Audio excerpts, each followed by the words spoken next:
Here is how to practice that of the mouse over and mouse out event. Let's create a folder for this right in here. So on the desktop, we just call this mouse event, and I want to open that up within my editor. And to do that, let's open it up with Visual Studio Code right in here. All right, so this is it. I want to create, let's trust this. And I want to create my first file, and this is going to be called the index.html. Get that opened, and I want to generate my HTML boilerplate.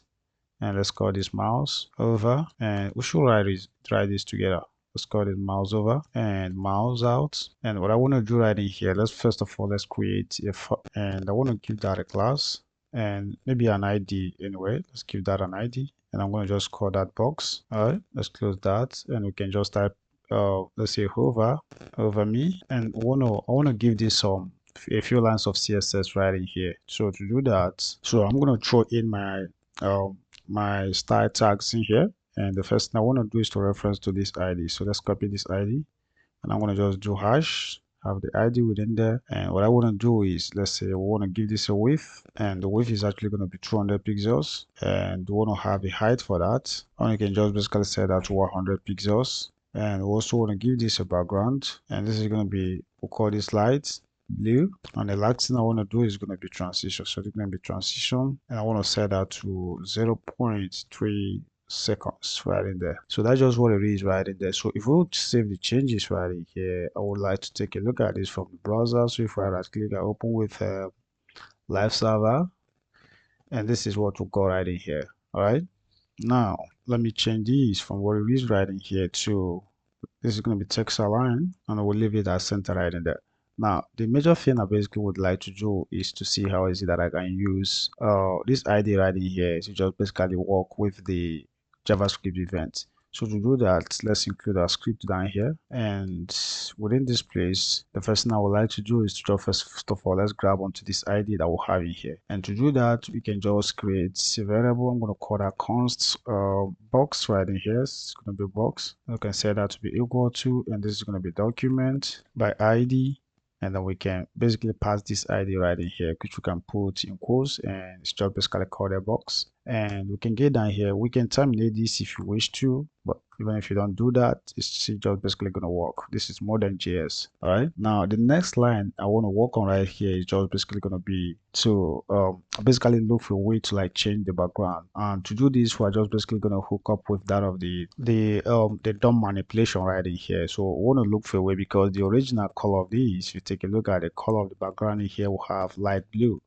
And let's see how we can, maybe if we bring our mouse button close to this, I want to change the background that we have in here. That's just basically how, one of the ways you can just practice how this really kind of works. So if you want to do that down here, let's try to do that. So if we take the variable called box, and I'm going to just do dot, and this is going to be style, and we'll do dots, this is going to be background, and we'll do color, and then we can go ahead and set that to be equal to, and let's say if we want to set this to something like coral or orange, we can just basically do that. Let's send that to orange for now. All right, so I have already set that to basically orange. Then when we get down here, we're going to just do box dots text content. It's going to be text content, and what we basically want to do with this one, we can just, if we leave this out, let's first of all save the changes, and I will take a look at this in our browser.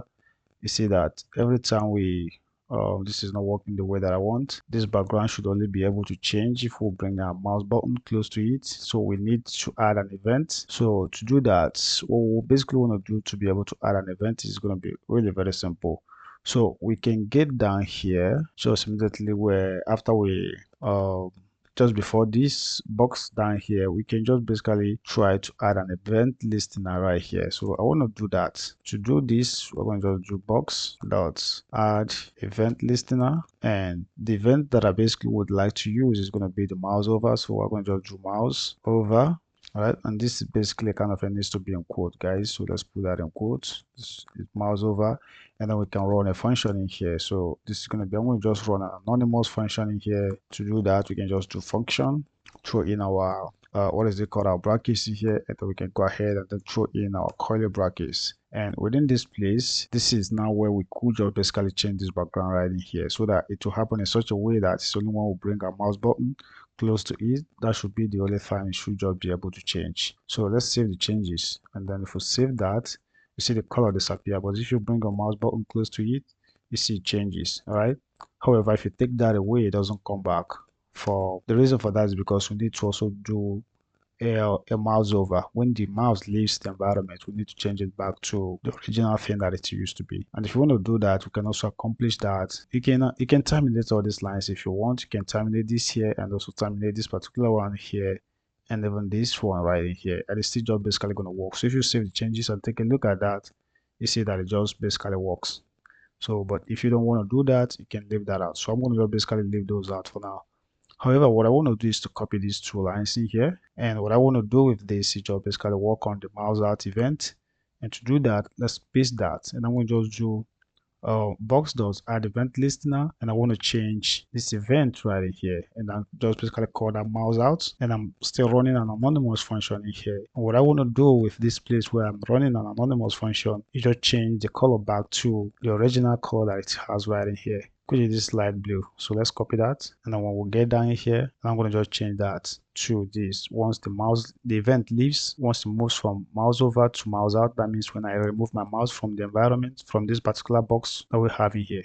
All right, so it changes back to this particular color here. And if you also want to add some text, we can also do that. If you want to do that, we can just do, I'm going to copy this and just put that right in here, and basically set that to a different text, and the text can actually be something like over me, like that. And we can also use the same thing that we got right in here. All right, I would like to kind of use that on this because I wanted to do that earlier. And the text that is basically right in here, we can just change this to something like mouse, or maybe something like mouse over me, and we can just do hover over me right in here. So when you bring your mouse cursor close to here, say something like mouse over me, that means it's going to change the original text in here. So I think everything is just okay by now, and let's take a look at that. So look at what is happening right in here. And if you take your mouse button away or the cursor, it changes to mouse over me. Once you bring your mouse over me, your mouse button close to it changes to the background, kind of changes right in there. All right, and you see that the text is also changing. Hover over me, the mouse is over it right now. That's why it says mouse over me. And once you take it away, you see that the event changes. So that's just basically how you can practice that of the mouse over and the mouse out. All right. So, and I hope that this kind of helps. So I do have a paid video that I'm just basically recording on this particular JavaScript babysitting series. If you're interested in pre-ordering that, it's just the pre-order price right now is just $5. You can just get into my DM to request for that, and I'm going to just go ahead and give you access to that particular course where we'll go over things of this nature and the more practical things to like basically cover right in there. All right, so if you want to use something like arrow functions right in here, you can also do that. But that's just what it is right in here. So I basically would like to stop right in here, and hopefully I made the mouse over event and the mouse out event really simple for you guys to understand in this video. So I'll see you maybe in the premium class or in another free class. So see you then.